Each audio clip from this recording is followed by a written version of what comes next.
Welcome back to Ladies of Another View. I'm back, and we've been chatting with Donna Jackson with Project 21, a Black conservative leadership organization with the National Public Policy Research Center, National Center for Public Policy Research. A lot of words in there, and the words and I don't always words get along. matter. Yep, they do, they do. And welcome back to the show, Donna. Thank you for having me. It's always a pleasure.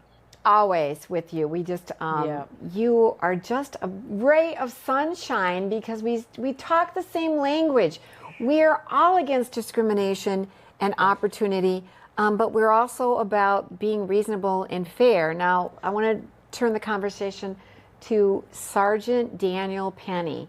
He was in a subway, and there was a man, a street guy, who had mental problems and drug problems, and he was threatening the people on the subway. So this is how it ended up. So he's been charged with manslaughter and negligent homicide. And he has said, he did an interview with the New York Post, he says, I was just planning a trip to Africa. I don't care about people's race. Like, there it has. This has nothing to do with race. I judge a person based on their character. I'm not a white supremacist. And I'm deeply saddened by the loss of life of Neely, the guy who died. It's tragic what happened to him. Hopefully we can change the system so that has so desperately failed us. The real fear is that you might start having No, this is for a different segment. Sorry. People in the back. I mix everybody up, and not just myself, but the people in the back. So this is tragic. He could go to prison for 15, 16 years, and he was a good Samaritan, very courageous. People were afraid. All the witnesses say we were afraid. The guy said, I'm not afraid to die, and he was threatening them. What do you think about this case? You know, it's a sad place that we're in, that now we're automatically condemning somebody for the color of their skin. And it's the reverse racism, you know. Now, if you're white, straight, male, patriotic, then you're the guilty before you're the number one suspect. You're guilty. And I think that this is the wrong message. And I'm really upset with other African Americans, and I'm gonna tell you why. Because you fought so hard for equality. You talked about how cruel people were during slavery. And then this moment, the moment the tide has turned, you're showing more cruelty. I should have compassion and say, you know, we're at a place where we should be colorblind. There's no forgiveness. There's no redemption. It's just about revenge. Everything that you see, DEI, wokeness, it's not about accurately telling our history. It's not about being oppressed and the oppressor. It's about revenge. And this is something that we need to move away from, because it's only going to destroy our country and this society. There's no way that I'm going to see a criminal harassing people and not try to help that person, not try to create a safe environment for them. And the fact that someone would want somebody charged with a crime just because of their skin is an injustice. You know, we like these slogans, an injustice anywhere is an injustice everywhere. Well, this is one of those times. This is an injustice, irregardless of the color of his skin. And so I think this is wrong.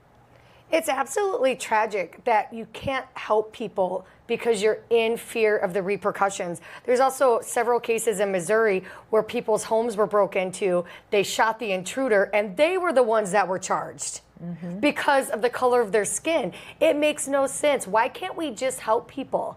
And why can't the law just be the law? And 1 + 2 should equal 3. I've never seen where the law has been so blurry. Because a lot of life can be blurry, but the law has never been one.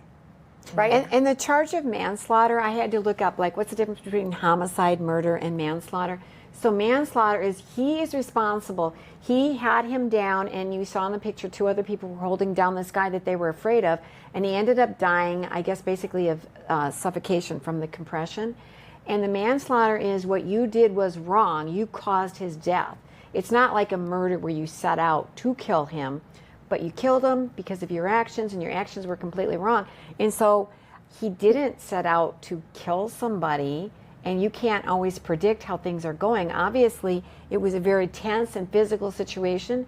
People were afraid, and there were witnesses. He wasn't trying to kill the guy, but now there's like no room, no leeway here, is that no room for error, and you could be trying to save somebody and end up in prison for it. Well, is this, I mean, people will say I'm comparing apples to oranges, but it's the same premise where people can go into stores, break in, loot the store, destroy the property, walk out with things, and the police can watch it and they won't do a thing.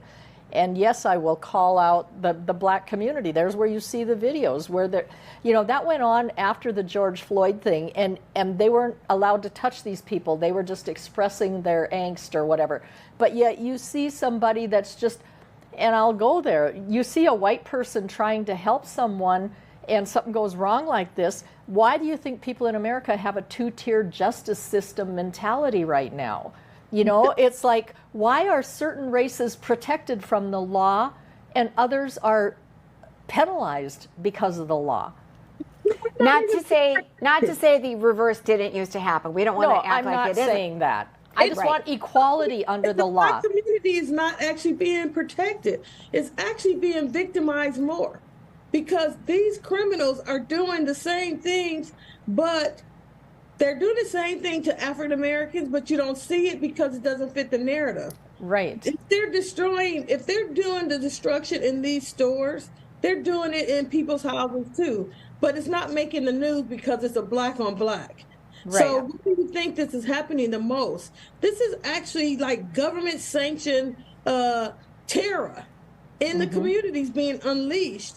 And the people that are being victimized the most are the people that they claim is for equity. This is what you get when white liberals decide what equity looks like. And it's always punitive against everyone. Nobody prospers in this situation.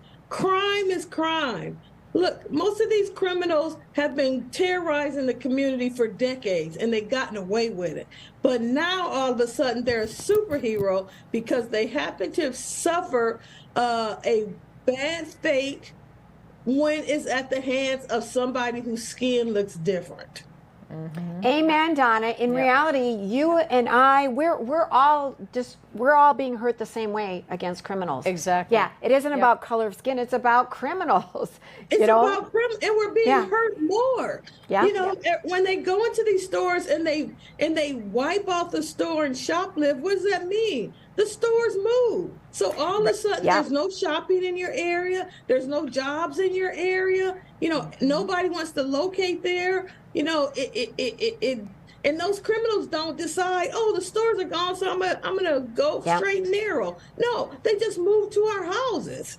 Right. And so who's being hurt the most? Becoming a victim. So actually, the poor people that live in that neighborhood that don't have shopping now are the ones that are hurt. So Donna, thank you once again. I know we're going to have you on again. It's always a pleasure.